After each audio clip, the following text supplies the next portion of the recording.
ವೇದಿಕೆಯ ಮೇಲೆ ಆಸೀನರಾದ ಗಣ್ಯರಿಗೂ ಮತ್ತು ವೇದಿಕೆಯ ಮುಂಭಾಗದಲ್ಲಿ ಆಸೀನರಾಗಿರ್ತಕ್ಕಂಥ ಕನ್ನಡದ ಮನಸ್ಸುಗಳಿಗೆ ಶುಭ ಸಂಜೆಯನ್ನು ಕೋರುತ್ತಾ, ಶ್ರೀ ಜೋಸೆಫ್ ಮಲ್ಲಾಡಿಯವರ ಸುಡುವ ಕನಸುಗಳು ಕವನ ಸಂಕಲನವು ಈಗ ತಾನೇ ಹೊರ ಬಂದಿರುವುದು ನಮಗೆಲ್ಲ ಸಂತೋಷದ ಸಂಗತಿ. ವೈಚಾರಿಕ ಪ್ರಗತಿಪರ ಚಿಂತನೆಯ ಹಾದಿಯಲ್ಲಿ ನಿಜವಾಗಿಯೂ ಕವನಗಳು ಸಾಮಾಜಿಕ ಪ್ರಜ್ಞೆಯುಳ್ಳವಾಗಿವೆ. ಸಮಾಜದ ಆಗು ಹೋಗುಗಳ ಬಗ್ಗೆ ಅವರಿಗಿರುವ ಕಾಳಜಿ, ಅನ್ಯಾಯದ ವಿರುದ್ಧ ಧ್ವನಿ ಎತ್ತುವ ಕೆಲಸ, ಮೌಢ್ಯತೆ ವಿರುದ್ಧ ಅವರ ಜಾತಕ ಕವನವಂತೂ ಜ್ಯೋತಿಯಾಗಿದೆ. ಮೌಢ್ಯತೆಯ ಗೋಜಿಗೆ ನಿನ್ನನೆಂದು ನಿಲ್ಲಿಸದಿರು, ಸಾಲಾವಳಿಯಲ್ಲಿ ಸಂಖ್ಯೆ ಬಾರದಿದ್ದರೂ ಚಿಂತೆ ಇಲ್ಲ. ನಮ್ಮನ್ನು ನಾವು ತಿದ್ದಿಕೊಳ್ಳುವಲ್ಲಿ ವಿಫಲವಾದ ಸಮಯದಲ್ಲಿ ಸಫಲವಾಗುವ ಮನೋಬಲವನ್ನ ನೀಡುತ್ತವೆ. ಯಾವುದೇ ಲಿಂಗ ತಾರತಮ್ಯ ಮಾಡದೆ ಸಮಾಜದಲ್ಲಿ ಸಮನಾಗಿ ಬಾಳಲು ಬಾ ಬೆಳಕಾಗೋಣ ಕವನ ಬೆಳಕಾಗಿದೆ.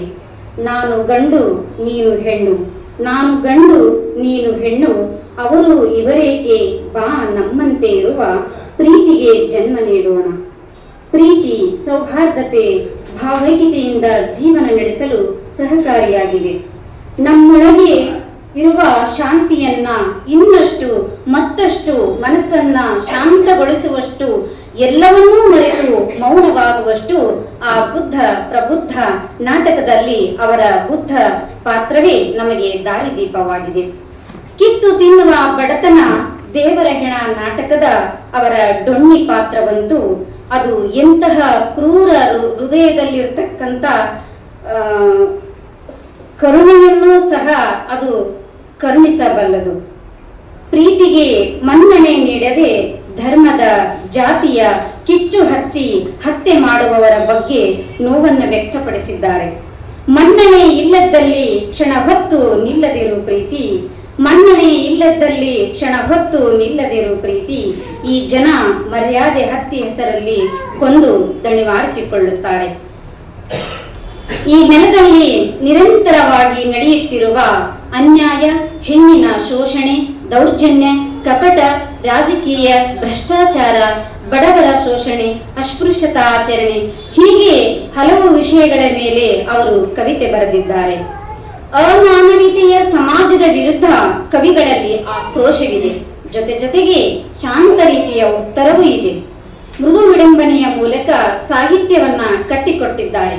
ಸಮಾಜವನ್ನ ನಯವಾಗಿ ಮತ್ತು ಆಕ್ರೋಶ ಭರಿತವಾಗಿ ಸಾಹಿತ್ಯದ ಮೂಲಕ ತಿದ್ದುವ ಸಾಮರ್ಥ್ಯ ಕವಿ ಸಹೃದಯ ಕವಿಗಳಿಗೆ ಮಾತ್ರ ಇರುತ್ತದೆ.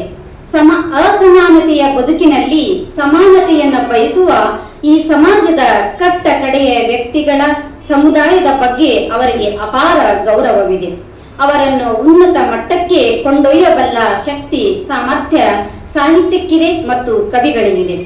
ಬರ್ನ್ಸ್ ಕವಿ ಹೇಳುವಂತೆ, A man is man for all that. ಪದವಿ ಐಶ್ವರ್ಯಗಳ ವ್ಯತ್ಯಾಸ ಏನೇ ಇರಲಿ, ಮನುಷ್ಯ ಮನುಷ್ಯನೇ ಎನ್ನುವುದನ್ನ ಮತ್ತೆ ಮತ್ತೆ ನೆನಪಿಸಿದಂತಿದೆ. ಸಮಾಧಿಯ ಮೌನ, ಏಕತೆಯ ನಾಳಿಗೆ, ರಕ್ತ ಚರಿತ್ರೆ, ನಾನು ಮತ್ತು ಬಾಲಿ, ವಿಶ್ವಪಥ ಕವನಗಳು ಕಾಂತ ಸಂಮಿತ ಉಪದೇಶಯುಜೆ ಸಾಹಿತ್ಯ ಪ್ರಿಯೆಯಂತೆ ಆಕರ್ಷಕವಾಗಿ ಉಪದೇಶವನ್ನ ನೀಡುತ್ತವೆ. ನಯ ನಾಜೂಕತೆಯಿಂದ ನಮ್ಮನ್ನ ತಿದ್ದುತ್ತವೆ. ಹೆಣ್ಣು ಒಂಟಿಯಾದರೂ, ಅನಾಥೆಯಾದರೂ, ಹೊರಗುಳಿದರೂ, ಹಸಿದುಳಿದರೂ, ಕತ್ತಲೆಯೊಳಗುಳಿದರೂ ಅವಳ ಸಾಮರ್ಥ್ಯದ ಹೆಗಲಿಗೆ ಹೆಗಲಾಗಿ ಕತ್ತಲಿನಿಂದ ನಿರ್ಗಮಿಸಿ ಬೆಳಕಿನ ಆಗಮನ ಮಾಡಿಸಿ ಬೆಳಕಾದವರು ಕವನ ಸಂಕಲನ ಬದುಕಿಗೆ ಬೆಳಕು ನೀಡಿದೆ. ಯಾವುದೇ ಒಬ್ಬ ವ್ಯಕ್ತಿಯ ಸಾಧನೆಗೆ ಪ್ರೋತ್ಸಾಹ, ಪ್ರಭಾವ, ಪ್ರೇರಣೆ, ಮಾರ್ಗದರ್ಶನ ಇದ್ದೇ ಇರುತ್ತದೆ. ಗುರುಗಳು ಇವರಿಗಿರುವ ಸಾಮರ್ಥ್ಯವನ್ನ ತಿಳಿಸಿ ಹಲವು ದೀಪಗಳನ್ನ ಹಚ್ಚಿಸಿದ ಮತ್ತು ಕನ್ನಡ ಸಾಹಿತ್ಯದ ಬಗೆಗಿನ ಜ್ಞಾನದ ಅರಿವುಂಟು ಮಾಡಿಸಿದ ಕೀರ್ತಿಯನ್ನು, ಅರ್ಪಣೆಯನ್ನು ವರವಾದ ಗುರುವೇ ಶರಣು ಕವನವು ನಿಮ್ಮ ಪ್ರೋತ್ಸಾಹವೇ ನನಗೆ ಉತ್ಸಾಹ ಎಂದು ಗುರುಗಳ ಮಹಿಮೆ ಹಿರಿಮೆಯನ್ನ ಗರಿಗೇರಿಸಿದ್ದಾರೆ. ಟೈಮ್ ಕವನವಂತೂ ನನಗೆ ಬಹಳ ಪ್ರಿಯವಾದ ಕವನ. ಏಕೆಂದರೆ ದಿನನಿತ್ಯದ ಜೀವನದಲ್ಲಿ ನಮ್ಮನ್ನು ನಾವು ತಿದ್ದಿಕೊಳ್ಳುವಲ್ಲಿ ವಿಫಲರಾಗುತ್ತಿದ್ದೇವೆ. ಹಾಗಾಗಿ ನಮ್ಮೊಳಗೆ ಇದ್ದು ಇಲ್ಲದಂತಿರುವ ಆ ಪರಶಿವ ಪರಮಾತ್ಮನನ್ನ ಸ್ಮರಿಸಲು ಆತ್ಮವಿಮರ್ಶೆ ಮಾಡಿಕೊಳ್ಳಲು ಪ್ರತಿಯೊಬ್ಬರ ಜೀವನದಲ್ಲಿ ಸ್ವವಿಮರ್ಶೆ ಅತ್ಯಗತ್ಯ. ಅಂಗಾಂಗ ಇಲ್ಲದ ಗಡಿಯಾರ ನಮ್ಮ ಕೈಯಲ್ಲಿದೆ. ಅಂಗಾಂಗ ಇಲ್ಲದ ಗಡಿಯಾರ ನಮ್ಮ ಕೈಯಲ್ಲಿದೆ. ಪ್ರತಿ ಗಳಿಗೆಯನ್ನು ತನ್ನ ಕೈಲಿ ಹಿಡಿದಿಟ್ಟಿದೆ. ಪ್ರತಿ ಗಳಿಗೆಯನ್ನು ತನ್ನ ಕೈಲಿ ಹಿಡಿದಿಟ್ಟಿದೆ. ದುಡಿ ಮಲ್ಲಾಡಿ ನಿರಂತರ ನೋಡಿ ಕಲಿ ಗಡಿಯಾರ ಎನ್ನುವ ಅಂತರಂಗದ ಅನುಭವವು ಸದಾ ಹರಿಯುವ ನದಿಯಂತೆ ಸುಂದರ ನಿಶ್ಶಬ್ದ. ಐದಕ್ಕಿ ಮಾರಯ್ಯನ ಹೇಳಿಕೆಯಂತೆ ಕಾಯಕವೇ ಕೈಲಾಸ ಎಂದು ದುಡಿಮೆಯಲ್ಲಿ ಶ್ರೀ ಜೋಸೆಫ್ ಮಲ್ಲಾಡಿಯವರು ನಿರತರಾಗಿದ್ದಾರೆ.